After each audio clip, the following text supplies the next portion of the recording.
សូមឯកឧត្តមហៀងអៀងសផឡៃតហ៊ានស្បត់ទេថាឯកឧត្តមអៀងសផឡៃតឆ្នាំ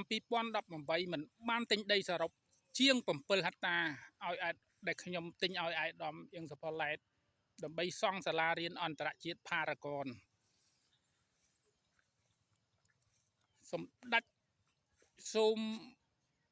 ជួយបញ្ចប់វិវាទរវាងខ្ញុំជាមួយឯកឧត្តមអៀងសផឡៃតឆ្នាំ2025នេះផងគាត់មិនបានដោះស្រាយតាមច្បាប់តុលាការលើតុទេគាត់អនុវត្តច្បាប់ក្រោមតុបើគាត់មិនហ៊ានប្រឈមនឹងអភិក្រមទី5សម្ដេចតេជោហ៊ុនសែនសូមឲ្យគាត់មកស្បត់នៅអង្គរវត្តខ្ញុំនឹងបញ្ចប់វិវាទនេះមិនយកប្រាក់$85,889 ពីឯកឧត្តមអៀងសផឡៃតឲ្យតែគាត់ហ៊ានស្បត់ឆ្នាំ2018ខ្ញុំទិញដីសរុបជាង7ហិកតាឲ្យឯកឧត្តមអៀងសផឡៃតសង់សាលារៀនអន្តរជាតិផារ៉ាហ្គនកម្រៃជើងសាររបស់ខ្ញុំ$85,889ឯកឧត្តមអៀងសផឡៃតជាអ្នកធានាផ្តិតមេដៃត្រឹមត្រូវទៅខ្ញុំទៀមទាបែរជាកត់យកលេសថាខ្ញុំប្រមូលកក់ស្កាត់ទិញដីសហគមន៍និងដីសម្បត្តិសង្គមកិច្ចរដ្ឋចែកយោធិន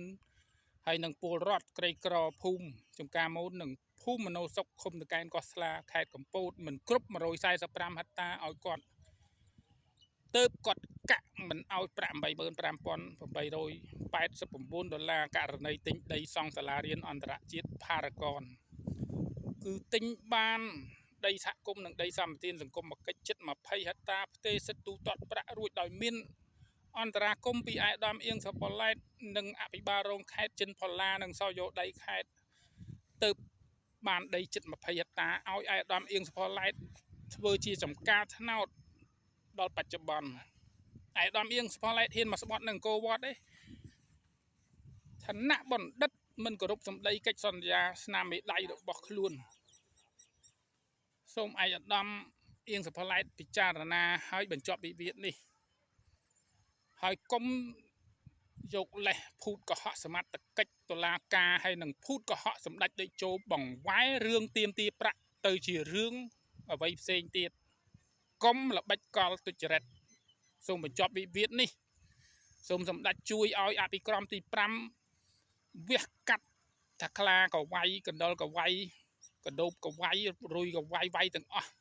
សូមឲ្យអភិក្រមទី5របស់សម្ដេចហ៊ុនសែនមានតម្លៃផងសូមកុំ